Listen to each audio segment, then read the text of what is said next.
Hey guys, Akua here. I'm back with another video, and today I'm here with my mom.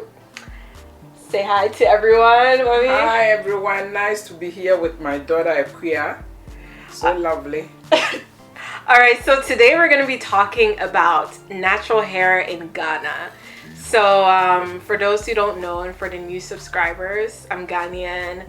My mom, Ghanaian obviously, and she was brought up and raised in Ghana. So we're just going to be talking about the differences between natural hair in Ghana and natural hair here in like North America within this time. Alright, so mommy, so I guess just to start it off, so right now when I do my natural hair, I go through this like my routine, right?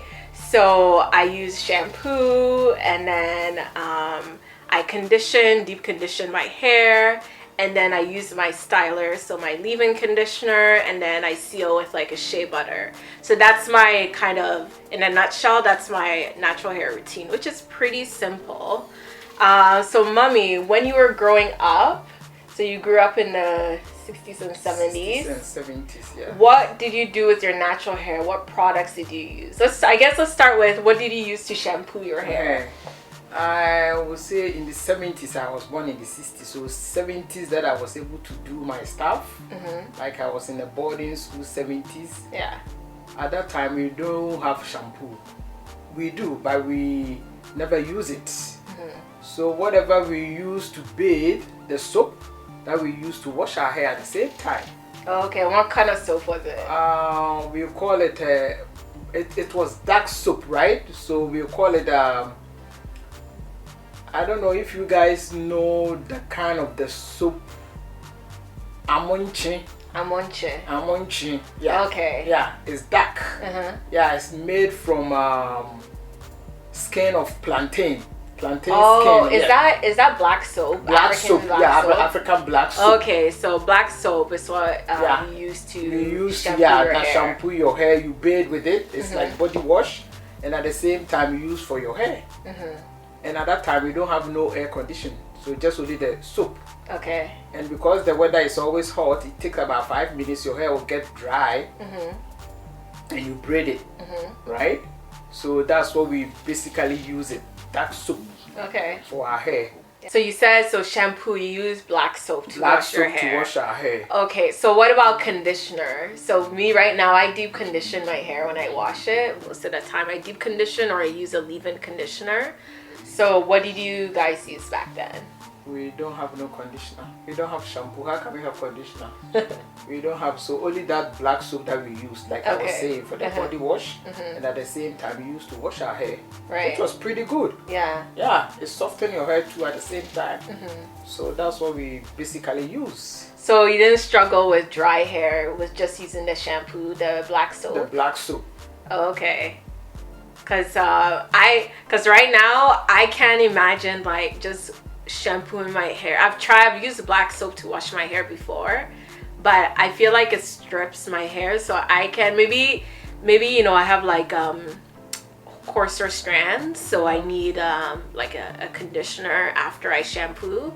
But you know, my mom, for context, my mom has 4C hair, and it's she has fine hair, and I have coarse hair, so maybe that too. So what about your like sisters and stuff? That's what we all use. And I think that help is because after you wash it with that black soap, you dry it, and the cream that we put it in helps make it softer.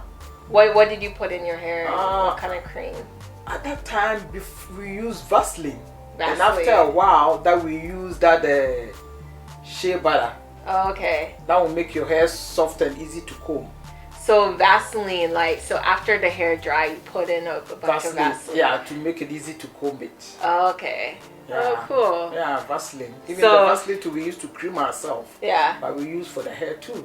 Okay. And it really helps. So basically, the stuff that you use to do your hair is also what you use for like your skin and your body, right? Yes. So there wasn't any like, you know, like here we have so many hair products. It's such a huge industry, and like, you know, you have so many products that you use. You have something for your hair, like to deep condition, for shampoo, for styling.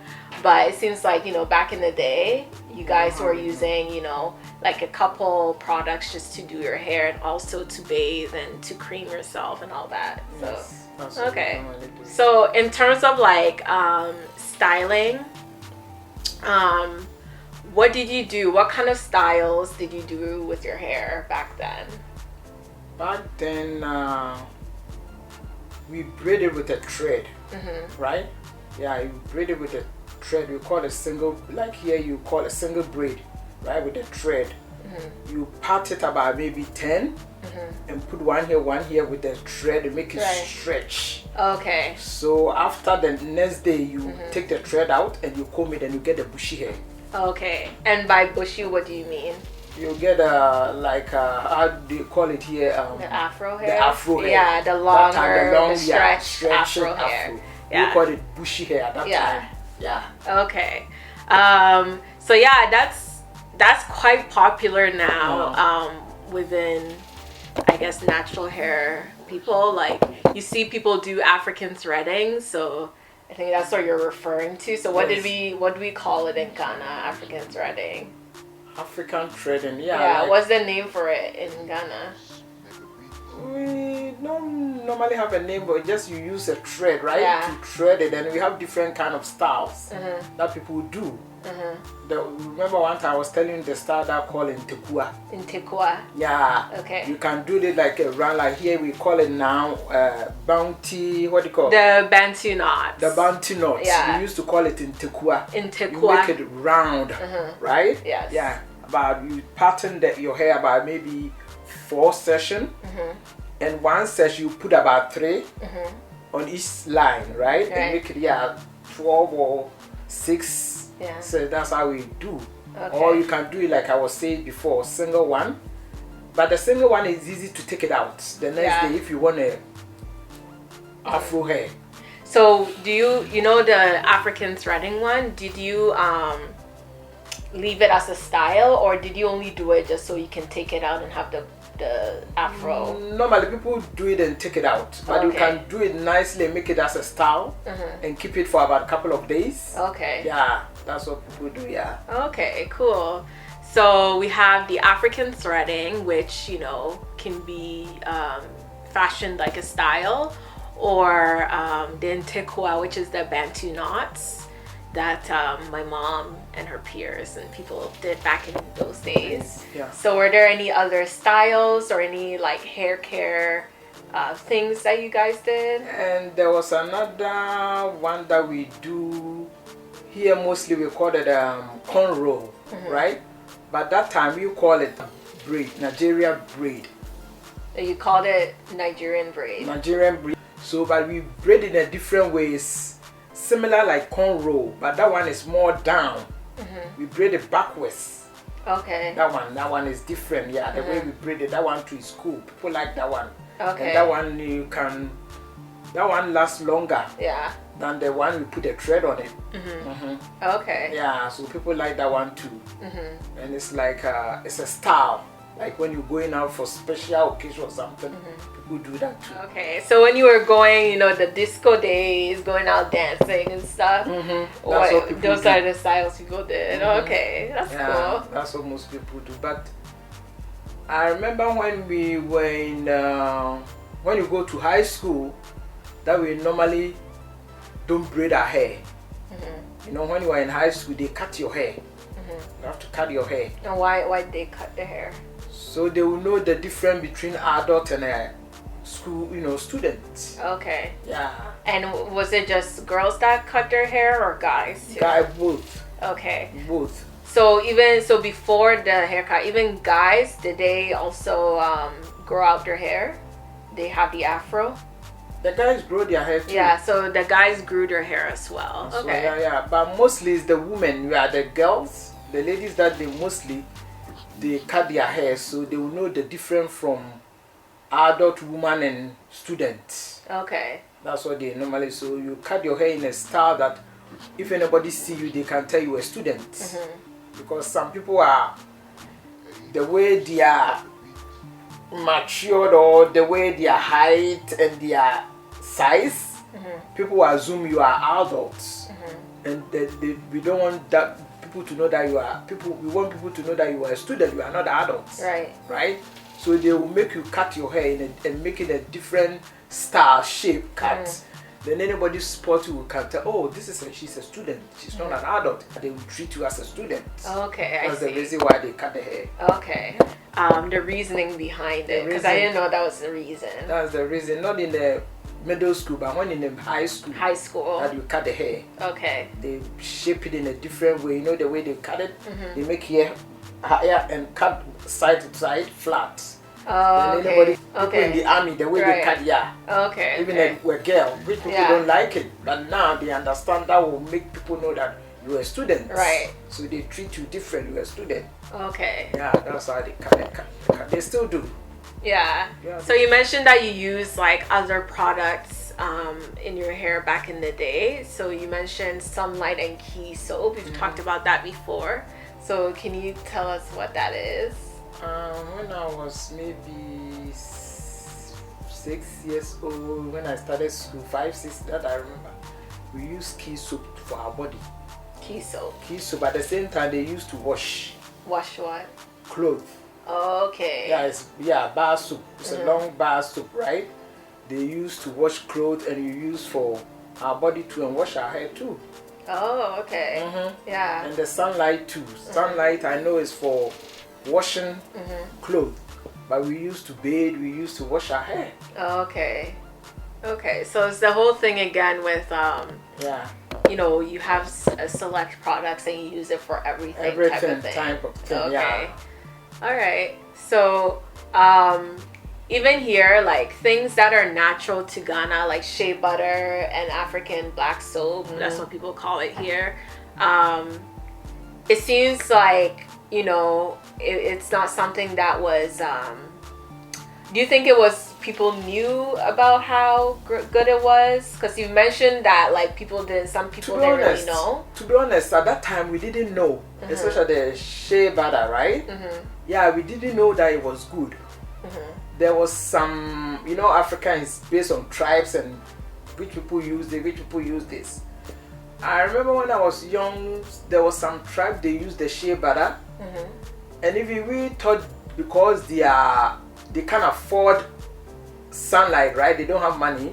They can't afford sun because sunlight was expensive. Right. Than those stuff shea butter and the black soap. Right. That's why they're using it, and we thought it's not good. But later on that we found out it's a good product. Right. Yeah, especially the black soap and the shea butter. Yeah, even the shea butter they used to cook. Okay. At that time for food. So we thought, how come you use something to cook and you use it for your body too? Right. But later on that we discovered it's good product. Yeah, we discovered it's good products, and it became popular too, right? People use it now for our hair, for your body, and at the same time to cook. Yeah. I mean, that's what I use now, shea butter. I use it for my hair all the time. So it's interesting that you know, some people didn't think it was good, right? Especially since it was made in Ghana. And it's interesting that, you know, some people were like, oh, I don't know if it's like good. Coconut oil here, you know, the way it is like coconut oil people use for the hair, and at the same time people use to cook. Right. That's how it is. Yeah. Okay. All right. So is there anything else that, you know, we missed? Anything else you want to talk about? I remember that time, going out with a afro, big afro on your hair. So after everything is done, you come back home, then you braid it again. So every night you braid your hair, the next day you take it off. Get the afro. Yeah. That's what we normally do. You braid it, you take it off, you braid it, you take it to get the afro, because if you don't braid it before you go to bed, the next day you won't get the afro. Yeah. It will shrink. So it's kind of like, you know how we do our twists and stuff in the night? Like, I don't do it. I mean, usually my hair is in twists like every day.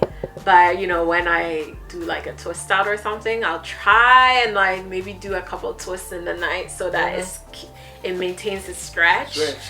Sometimes I'll do that, not all the time, because oh my god, when you have thick hair it's just too much. But Yeah, that's interesting. We do that every night. You make sure you twist it before you go to bed. You braid it with a thread, and or somebody can help you. Right. Back home is easy. Your friend will help you to braid it. Then the next day you take it off. Okay. And you have your afro hair. That's interesting. Cool. That's cool. All right, so there you have it. This is natural hair in Ghana back in the 60s and 70s with my mom. I hope you learned some things from it, or you just kind of learned what other people did back in the day and all that, because I feel like it's important to know what our people before us did with your hair and all that. You get a lot of knowledge and wisdom from it, so I think it's cool. I enjoyed this conversation, and I hope you did too.